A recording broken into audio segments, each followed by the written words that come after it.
മോളെ നിന്നെ ഞാൻ വിളിച്ചത് കേട്ടില്ലേ? അയ്യോ ഇല്ല. അല്ല മോളി എന്തോ ഈ ആലോചിച്ചോണ്ടിരിക്കുന്നേ? ഇത്ര തൊട്ടടുത്തിരുന്നിട്ടും വിളിച്ചിട്ട് കേൾക്കാണ്ടിരിക്കണെങ്കി അത്രയ്ക്ക് പ്രധാനപ്പെട്ട കാര്യമായിരിക്കണമല്ലോ. ഞാൻ എന്റെ ചില പേഴ്സണൽ കാര്യങ്ങൾ ആലോചിക്കുകയായിരുന്നു. ഓ പേഴ്സണൽ കാര്യമാ? അല്ല അതെന്തുവാ മോളെ? പേഴ്സണൽ കാര്യങ്ങള് ആരോടെങ്കിലും പറയാൻ പറ്റുമോ? മോളെ എന്ത് പറ്റി? മനസ്സില് ദേഷ്യം വല്ലതും കേറിട്ടുണ്ടാ? എന്റെ ദേഷ്യം എന്റെ പേഴ്സണൽ കാര്യമല്ല. അല്ല ഈ ഹരി എങ്ങോട്ടാ പോയിരിക്കുന്നേ? എനിക്കറിയില്ല. ആരുടെയെങ്കിലും പേഴ്സണൽ കാര്യങ്ങൾക്ക് കൂടെ പോയതായിരിക്കും. നിർത്തിക്കേ. അല്ല കുറെ നേരമായല്ലോ ഈ പേഴ്സണൽ കാര്യം വെച്ച് കളിക്കുന്നേ. അല്ല പെമ്പിള്ളാര് ഗർഭിച്ചുകൊണ്ട് ഒരേ വാക്ക് തന്നെ തുടർച്ചയായിട്ട് പറഞ്ഞുകൊണ്ടിരിക്കുകയാണെങ്കിൽ അവരെ വേദനിപ്പിക്കുന്ന രീതിയിൽ ആരോ ആ വാക്ക് പറഞ്ഞിട്ടുണ്ടെന്നാ. ഞാൻ ഇതുപോലെ പലതും കണ്ട ശീലത്തിലായി സംസാരിക്കുന്നത്. മക്കളെ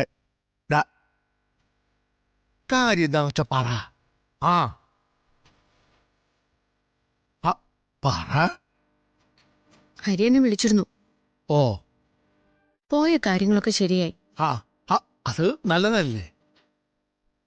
എന്നിട്ട് അവന്റെ കൂടെ വരാത്തെ? അതാ പറഞ്ഞത് പേഴ്സണൽ കാര്യം. ഉത്തരയ്ക്ക് എന്തോ പേഴ്സണൽ കാര്യമുണ്ടെന്ന്, അതിന് കാവല് നിൽക്കാൻ പോണെന്ന്. വേറെ പണിയൊന്നുമില്ലേ? ഇതെന്താ ഈ പേഴ്സണൽ കാര്യം?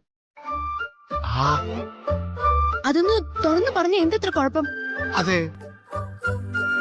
ഇങ്ങനെ ഓരോന്ന് മൂടി വെക്കുന്നത് കൊണ്ടാ ഓരോ കുഴപ്പങ്ങളിൽ ചെന്ന് ചാടുന്നത്. എന്താ ചിരിക്കുന്നത്? അതെ, എനിക്കൊരു മോളുണ്ടായിരുന്നേ. അവളിങ്ങനെ കുട്ടിക്കളി കളിക്കുന്നൊന്നും ഞാൻ കണ്ടിട്ടില്ല.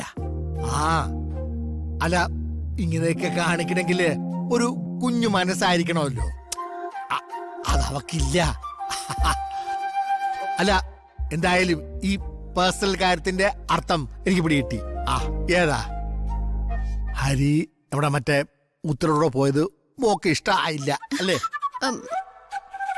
എല്ലാം ഇഷ്ടായില്ലെന്ന് ഞാൻ പറഞ്ഞില്ലല്ലോ. ഇല്ല, എന്തിനാ പറയുന്നേ? അത് ഈ പോത്തുനിന്ന് വായിച്ചെടുത്തൂടെ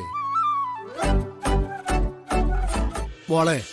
അതൊരു കുഴപ്പം പിടിച്ച കാര്യമല്ല.